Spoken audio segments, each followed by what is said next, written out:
Hi, I'm Trooper Smacka. Hi, I'm Trooper Wellman, Please stay tuned for a behind-the-scenes look at being a state trooper. and together we can make a difference. Here we are live at the 360 Vegas studios. We have Trooper Wellman and Trooper Smacka from NHP. Thank you so much. Unfortunately, I noticed as I was watching this week in the news and stuff that there was a lot of really horrible things that happened this week. Yeah. And so we'll go through some pictures and Yes. Stuff like that. But it was a very difficult week. Yes, unfortunately, Neil, we had a very deadly weekend. First time in my career that I can remember having 4 fatal crashes happening separately in the span of 4 hours here in Southern Nevada's Nevada Highway Patrol Southern Command District, and that's very troublesome to us. Very troublesome. I mean, it's I was watching, and like they said 1, and then it was 2, and then the news said 3, and then they were 4. I was, Yes, we need to save lives. Yeah, we felt the same way as we kept getting notified. Another one, another one, another one. It was unbelievable, like what's happening, like what's going on right now, and it was, their lives lost. So it's tragic. It's one life is too many. One life is too many. And and we had 5 in a span of 24 hours. Yeah. I mean, those people aren't coming home to dinner, No. right? They're not going to visit their friends or their family or their loved ones, and so. And once again, they all were a result of a combination of speed, impairment, not wearing a seatbelt. Yeah. These are the things that we really try to reach people and just implore them to stop these dangerous driving behaviors. The speed limit is for the reason, right? They post them.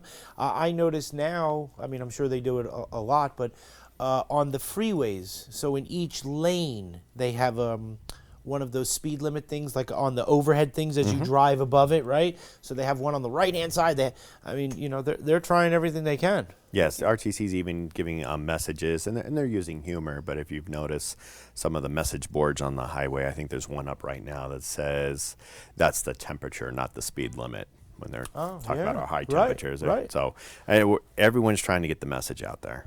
We need to slow down and we need to save lives, right? Yeah, we're not just saying it just to promote, or just to say slogans. It's because we keep seeing the same thing happening. And as of right now, as of today, I believe we have 60 crashes and 69 fatalities just for this year alone for Southern Nevada. And it's just too many. We're up over 30% from last year. And like Trooper Smacka said, it's because of the same things, or majority are the same things: speed, seatbelt, impairment, things that could all be prevented if people would just slow down, take a second to buckle up, and make or plan ahead and don't drive impaired. Yeah. It's unfortunate. And I noticed that there's a lot more traffic on the roadways just in general right now compared to when, once there once was maybe 6 or 7 months ago. Yeah. More people are moving here, all these type of things. And so. Well, especially this weekend, we had a very busy weekend because we had the Life is Beautiful Music Festival. We had the iHeartRadio Music Festival, as well as college football games. Yeah. So it's Las Vegas. There's a lot of events going on, a lot of activities that bring people in from out of state as well. So I got some pictures for you of some interesting things. 2 charged. Now, I know you can't talk about whatever you can, all the things, but, I wanted to bring some things up because the 2 charged in the crash that killed the bicyclist. Now, in Nevada, we have some of those bike paths that are on the side of the freeway. And so someone's not allowed to drive their bicycle on the freeway, right? That is correct. If there's an alternate way for a bicycle to travel, then it's against the law for them to even be on the highway. Okay. But in certain rural counties, like I noticed this one was up in Reno, and Nevada Highway Patrol is the whole state, right? Yep. Yes. So there are places, and we unfortunately had a tragedy, a short time ago, where bicyclists are on the same road as the freeway, right? The Yes. public. Yes, Talk to Nevada us about is a humongous state land-wise, and we have a lot of highway space that is actually between, urban centers or cities. And so in those areas, there is actually some pretty frequent bicycle travel. But once you're in a major city area where there are alternate routes for bicycles to take, then they're no longer allowed to be on the highways. But yeah, if they're in between two cities or somewhere rural, they are going to be on the side of the road, and it's very important for people to watch out for them. Watch out for the bicyclists, right? Yeah. Because people are. I just realized today that Lake Tahoe is in Nevada. Oh, yeah. Right? Yeah. And so The hidden Johnny and I gem. were talking, right? And so, I'm not going there, but maybe I travel up there, and maybe there's right?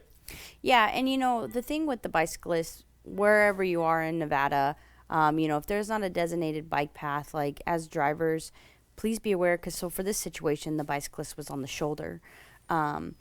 So drivers always need to pay full attention, because sometimes it is hard to see the bicyclist, especially if you're not paying full attention. You're messing with your radio, looking out at scenery, anything, maybe dealing with your kids, and you look back and there's a bicyclist right there. They're traveling at low rates of speed, first of all. So you are going to be the one who's got to react the quickest before them, because you're in a moving vehicle. But also, if you are a bicyclist, we always recommend wearing reflective gear. If you have lights, you can put them on your bike just to make yourself more visible for the motoring public, because if you're riding at night, people are not going to be able to see you. You want to make sure you do everything possible to prevent anything from happening to you, so you can ride safely. And that brings up to the point of, the shoulder driving, right? So now there's someone that's traveling on the shoulder, and you're not supposed to be on the shoulder, and you're traveling at a high rate of speed. Yes, that's very reckless behavior, and it puts anybody in the shoulder at risk, whether it could possibly be somebody on a bicycle, or it could be someone who's on the side of the road, possible pedestrian, or someone who's having mechanical problems with their car, or just needs to pull over.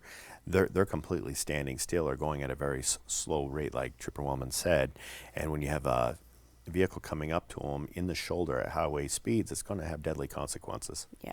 And you might be, we talked about it last week, where people were traveling in their car and they've hit the car from behind with no skid marks, right? So they didn't realize that they were going so fast. So, a bicycle in the shoulder, Yes, yeah, that comes into play with the distracted driving and impaired driving. Yeah. There's some reason why a motorist isn't seeing what's directly in front of them, and that's a big concern.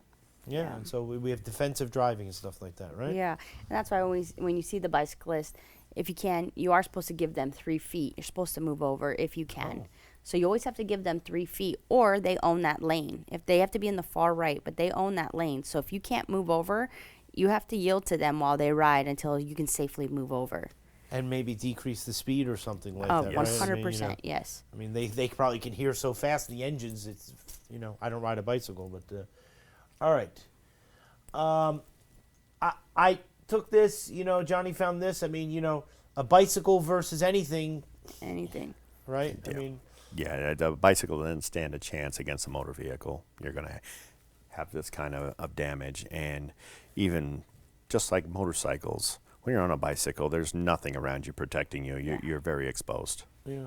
So we just got to be careful of this.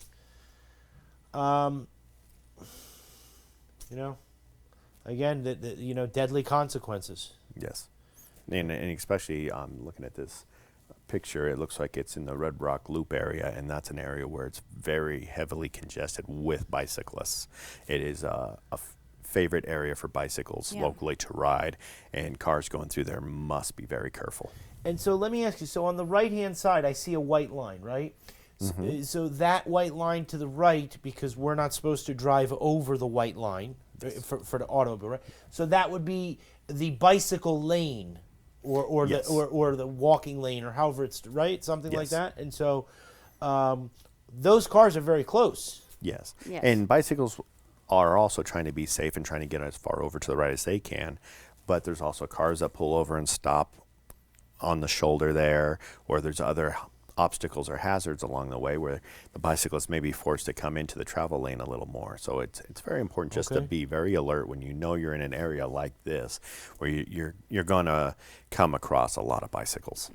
And the bicyclists now, they follow the traffic, right? They're not supposed to go against the traffic, right? They're supposed to follow the same. And like traffic lights, I always see them, they always stop. Yes. Yes. You know what I mean? They follow the traffic laws, right? Yes. Yeah, because technically, by law, you're not even allowed to ride a bicycle across the crosswalk. Like, so if you remember back to like elementary school, we used to have to walk our bikes Yeah. over the crosswalk with the crosswalk guard.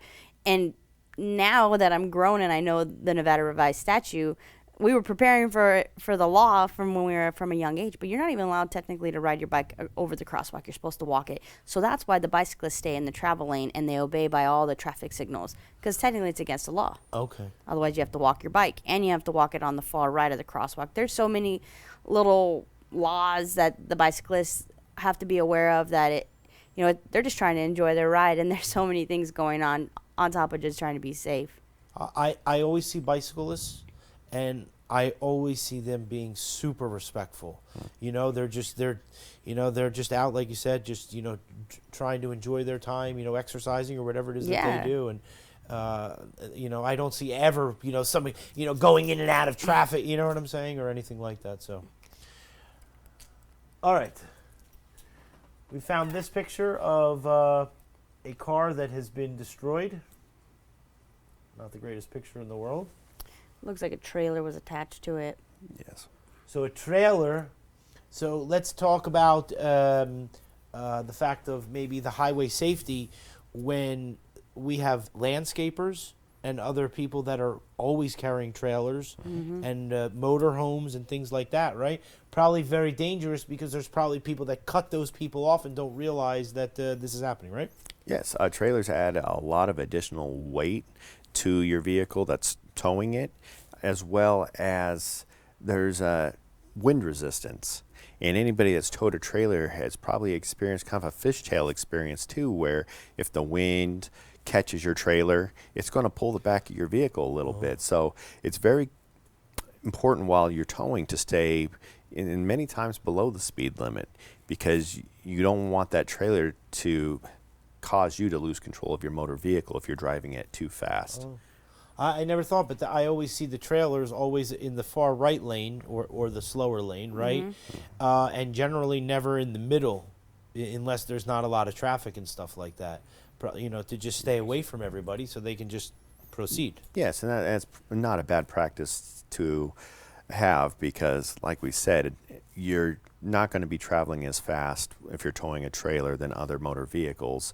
Otherwise, you're going to create some dangerous conditions for yourself, because that trailer, if it starts to kind of get loose on you, it can definitely pull your whole vehicle offline and cause you to strike something. So it's a big responsibility to drive with a trailer, and you really have to use caution. I never even thought of that. Yeah, and to add on what Trooper Smacka just said, all great points. So as a motoring public, now knowing some of those obstacles and challenges people towing trailers are facing, you should be very more courteous to them. If you see them turn on their turn signal, I just went out of town this weekend, and every time I saw a semi truck turn on their turn signal, instantly cars would speed up next to them to try to pass them because they knew they were trying to come over. And it was like they turned on their turn signal to be courteous, to show, hey, I'm going to try to get over. And instead, people kept trying to speed up and get past them instead of just letting them get over, where it takes a lot for them to change lanes. They have to either decrease their speed or increase their speed to make sure they have enough room and distance. Same thing with, if you're doing a motorhome or a camper trailer. Same thing, they've got to be able to move over travel lanes. And like Trooper Smack was saying, if they lose any control of that trailer, they're going to go back and forth and back and forth. So they want to do it nice and smooth. And if you have cars speeding up and decreasing, you're just just other obstacles that are unnecessary for these people that are just trying to be safe. So the thing that we have to learn from this is the fact that when a tractor trailer, or anybody, but a trailer or someone towing, when they put on the turn signal, let's try to be respectful. Yeah. And us decrease the speed. Yes. And allow whatever they're doing to get over, because some of those boulder trucks or whatever, they have 3 of those Yes. Yeah, I towing can only, doubles you know and what I mean? triples. No, Like, yeah, you know, no. right. That's not for me. Yeah. All right, let's go to this one. Oh. Okay, so I know you work with California Highway Patrol. This is California Highway Patrol, but I wanted to bring this up because this is road debris that happened, Kicked up. and it was just on the road. You know, Yes. so This can occur from debris or from vehicles that are trucks or even trailers where they don't properly secure their load and something comes loose. And if you're a construction vehicle and you've got a bunch of lumber and some of that lumber comes loose, the car's behind you, that's a deadly projectile. That can Yeah, I mean, absolutely right? kill somebody. That's Final Destination right there. now let me ask you. So if we're on the road and we see something like that, are we permitted to call Star NHP? Yes. Not to be a nuisance, right? You know, like, oh, you know, this guy threw garbage out. But I'm just saying, like, if there's a trailer or something like that and debris is you know what I mean? Yes, anytime you see anything that's a hazard, that's an emergency. It's going to cost somebody. This is a deadly situation here. A piece of lumber coming through your windshield as you're traveling at highway speeds, being struck by that alone can kill you, much less even if you do survive that, now your visibility is nothing while your car is still moving at highway speeds. Yeah. It's a very dangerous situation. Yes, please, that's an emergency situation where you absolutely need to contact us. And Star NHP, you know, if we see this, we don't have to abide by the cell phone law. We're not going to get in trouble, right? Yes. So In you this are situation, you right? will be exempt to go ahead and report an emergency situation, whether that be a road hazard, reckless driving, you know, a medical emergency. There's so many things. As long as you justify how it is an emergency situation, you know, please just call us 911 or Star NHP. Okay. Now, what I wanted to show on this isn't the greatest picture, but what I wanted to show is that this was my tire. And so, for whatever reason, it separated from the, right? And so it's not a big tread, but I see all the time the big tractor trailer treads. So this goes into the same point as a small projectile could come from just a tire, right? Oh yes, this is something to be very concerned about because it not only does it create debris that could be a hazard, but it's also a hazard to you because now your car is just moments away from experience a catastrophic blowout. Yeah. And depending on your speed, if you're speeding and you have a blowout like that, you're going to easily lose control of your car and possibly even overturn and have a rollover. Yeah, I very scary, you know. Yes. And so I also wanted to take into account to tell everyone, because we're getting into fall today, that they need to properly inflate or deflate the tires, Yeah. right? There's proper safety. Talk to us about that. Yeah, myself included, my little dash went bing the other day because I needed to put some air in my tires. Yeah. So depending on the temperature, your air in your tire is going to decrease or increase. So just be aware of it because that will affect if you could possibly get a flat tire, as well as it'll save you with gas. I mean, it affects a lot of parts in your vehicle with just the air pressure in your tires.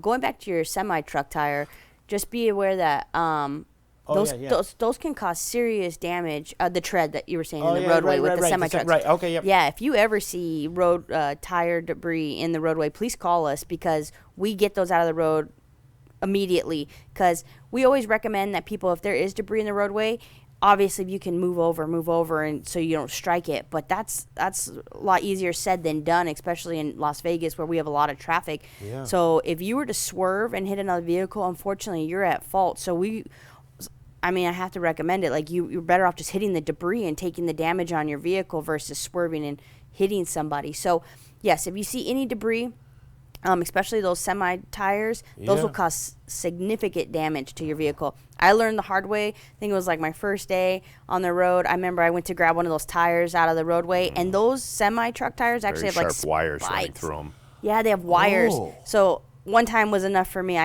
We always glove up before we grab those. Yes, they're very Otherwise, you will dangerous. cut up your whole hand. So. Oh. Yeah, they're completely lined with wires throughout, and it's very sharp. 'Cause they're heavy I hate duty. picking those things up because Yeah. it's like So- Trooper Woman says, they Don't hurt. touch them. Don't touch you. them. They'll cut you wide open if you're not wearing protective Wow. gear. Yeah, so they'll cause significant damage to your vehicle. So please call us if you see those, so we can get them out of the roadway. And probably since you say that, I mean, depending on how you hit it, and the type of car or truck that you had, can you might puncture your cause like tires. a Yes. blowout of yourself, right? I mean, if your Yeah. tires aren't the greatest or whatever. So, so I wanted to bring up the point of as well that I walked around the truck the other day to make sure all the lights were working.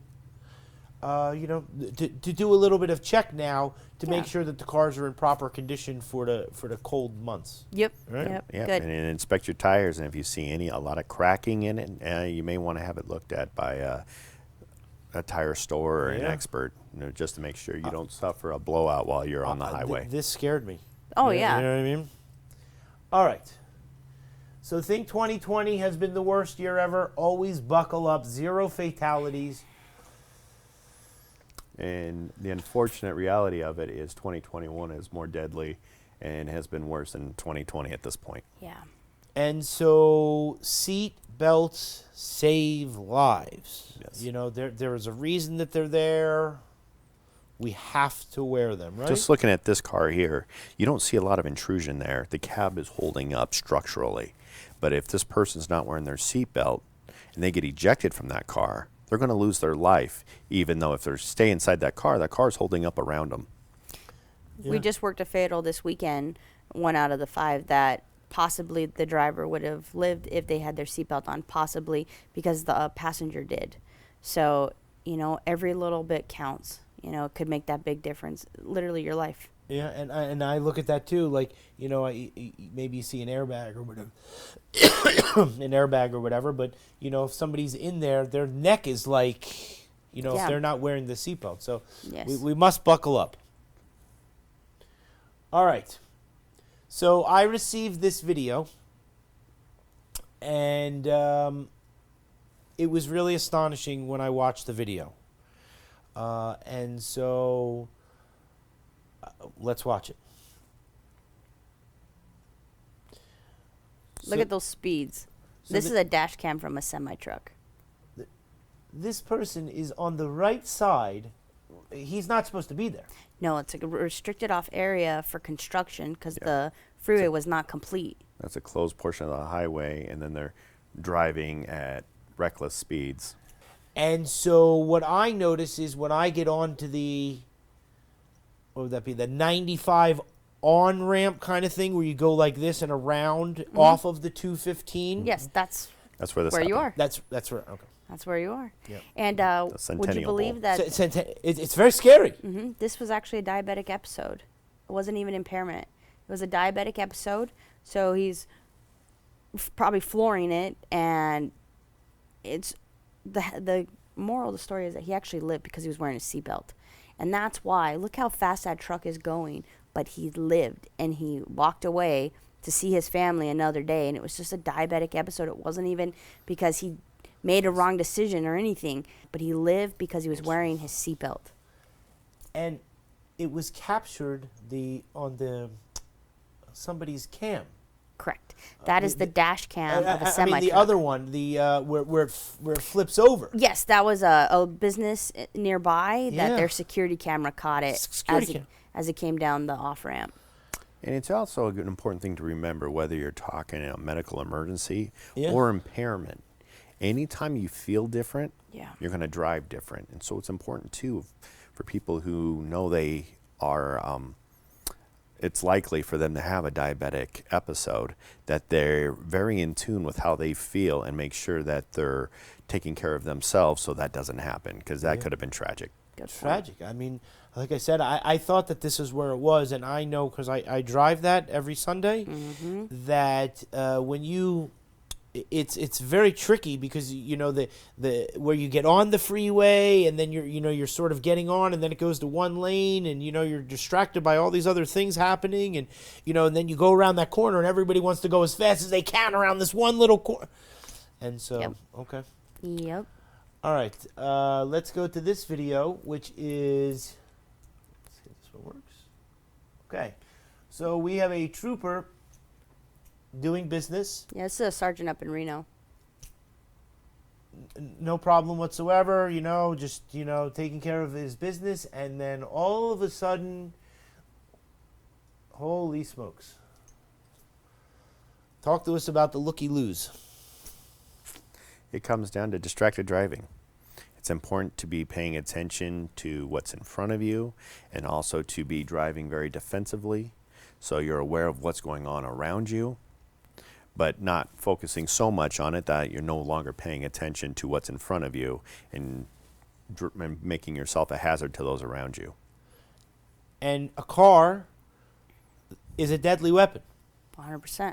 And so if we're traveling, doesn't matter 30 miles an hour or 50 miles an hour, we don't have enough time to stop, something is going to happen. Yes. The laws of physics will take over. Yes.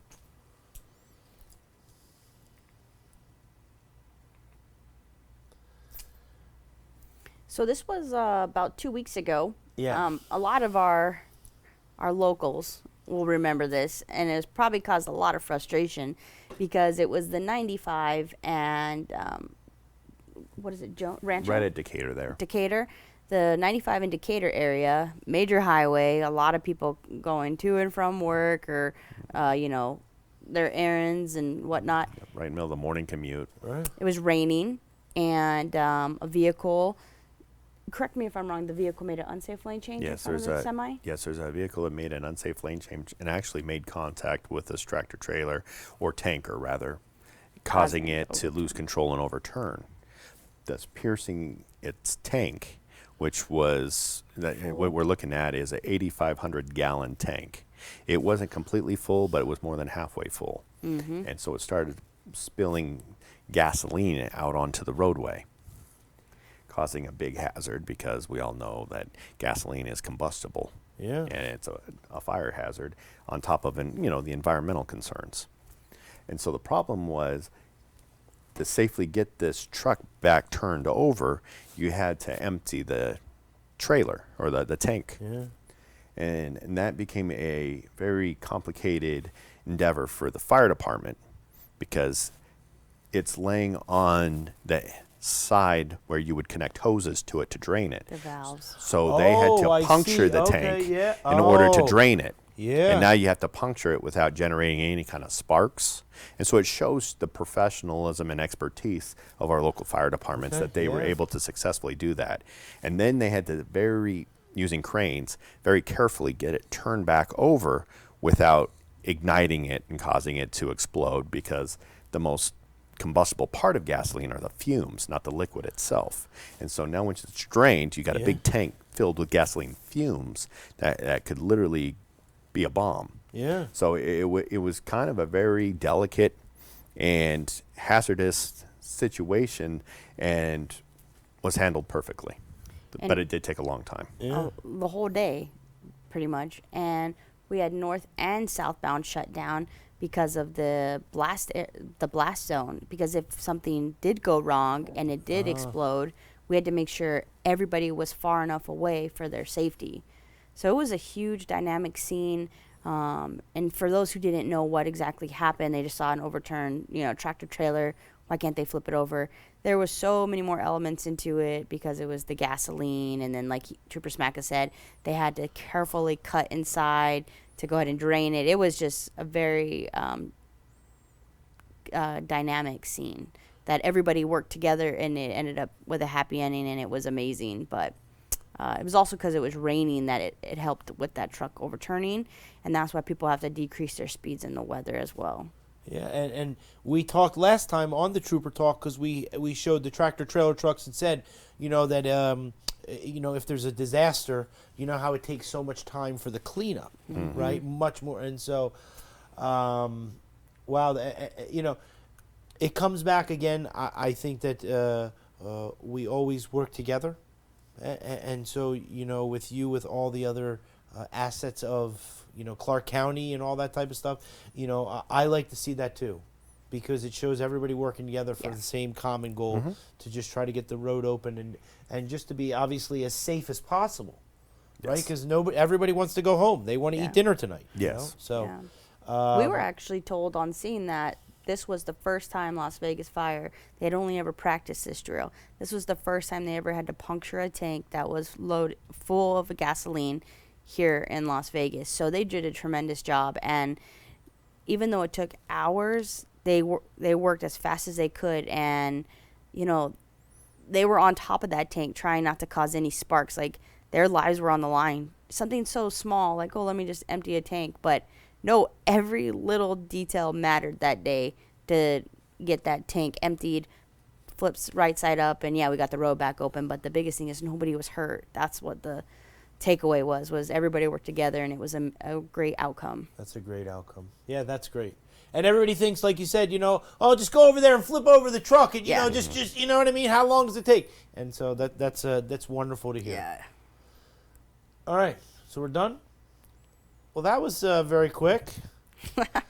You know, thanks. You know, I spoke to Channel 13 yesterday. Yes. And everybody knows that